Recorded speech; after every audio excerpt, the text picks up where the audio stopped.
Hello my dear family members, అందరికీ నమస్తే. Welcome back to our ma'am with show cooking world channel. మన natural star Nani గారికి ఎంతో ఇష్టమైన కొబ్బరి పచ్చిరొయ్యల ఫ్రై నేను చేసినట్టు మీరు చేయండి, మీకు కూడా చాలా బాగా నచ్చుతుంది. మరి ఎలా చేయాలి వీడియోలో అయితే చూసేద్దామా. ముందుగా ఒక బౌల్ తీసుకోవాలి, దాంట్లోకి కారాన్ని యాడ్ చేసుకోవాలి. నేను 1/2 kg పచ్చిరొయ్యలు తీసుకుంటున్నాను. సో దానికి తగ్గట్టు 2 స్పూన్ల వరకు కారం వేసుకున్నాను. అలానే టేస్ట్కి తగ్గట్టుగా సాల్ట్, పసుపు, కొద్దిగా సోంపుని దంచుకుని వేసుకోవాలి. 1.5 స్పూన్ అల్లం వెల్లుల్లి పేస్ట్, 2 స్పూన్స్ వరకు పెరుగు, 1 స్పూన్ వరకు ఆయిల్ వేసుకోవాలి. తర్వాత హాఫ్ లెమన్ జ్యూస్ని అయితే వేసుకోవాలండి.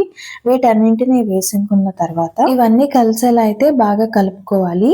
ఈ ఫ్రై చేయడం చాలా సింపుల్, తక్కువ స్పైసెస్తో చాలా టేస్టీగా అయితే అయిపోతుంది. సో చూసారు కదా, ఈ విధంగా కలుపుకున్న తర్వాత మన మెయిన్ ఇంగ్రీడియంట్ వచ్చేసి పచ్చిరొయ్యలండి.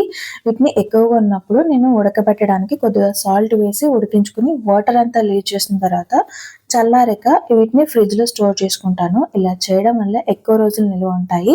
సో వీటన్నింటినీ ఈ మసాలాలోకి వేసి ఒక 15 నిమిషాల పాటు పక్కన పెట్టుకున్నాను. తర్వాత స్టవ్ ఆన్ చేసుకుని ప్యాన్ పెట్టుకుని కొద్దిగా ఆయిల్ అనేది వేసుకోవాలి. దీంట్లోకి చిన్నగా కట్ చేసి పెట్టుకున్న ఒక ఆనియన్, అలానే 2 వరకు పచ్చిమిర్చిని కూడా వేసుకుని మీడియం ఫ్లేమ్ లో ఫ్రై చేసుకుంటూ ఉండాలి. ఒక 2 నిమిషాలకి మనకి ఆనియన్ అనేది కొద్దిగా మగ్గుతుంది కదండి. సో ఇలాంటి టైంలో ఒక రెమ్మ కరివేపాకును కూడా వేసుకుంటున్నాను.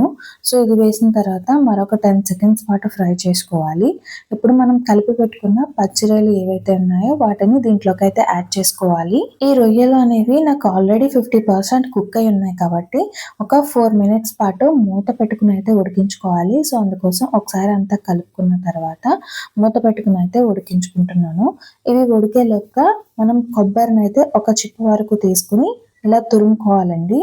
ఫైన్ గా తురుముకున్న కొబ్బరిని మనం కలుపుకున్న మసాలా గిన్నెలోకి అయితే వేసుకుంటున్నాను. దీంట్లో ఉన్న మసాలా ఈ కొబ్బరికి పట్టే విధంగా అంతా కలుపుకున్న తర్వాత ఈ కొబ్బరిని మనం ఉడికించుకుంటున్న పచ్చిరొయ్యల్లోకి అయితే వేసుకోవాలి. తర్వాత దీనిని ఒక 2 నిమిషాల పాటు కలుపుకుంటూ ఉడికించుకోవాలి. సో అంతేనండి, చాలా సింపుల్గా టేస్టీగా ఉండి మనకి కొబ్బరి పచ్చడిలో ఫ్రై అయితే రెడీ అయిపోతుంది. ఒకసారి టేస్ట్ చెక్ చేసుకుని ఏదైనా సరిపోకపోతే అడ్జస్ట్ చేసుకుని ఫైనల్గా కొత్తిమీర అయితే వేసుకుని ఒకసారి అంతా కలిపేసుకోవాలి. ఇంతేనండి, చాలా తక్కువ మసాలాలతో ఎంతో టేస్టీ అయిన కొబ్బరి పచ్చడిలో ఫ్రై అయితే రెడీ అయిపోయింది. నా స్టైల్లో నేను ఎలా చేశాను చూసారు కదా. మీకు కూడా నచ్చితే తప్పకుండా ట్రై చేసి నా వీడియోకి అయితే లైక్, కామెంట్, షేర్ చేయడం మాత్రం అస్సలు మర్చిపోవద్దు.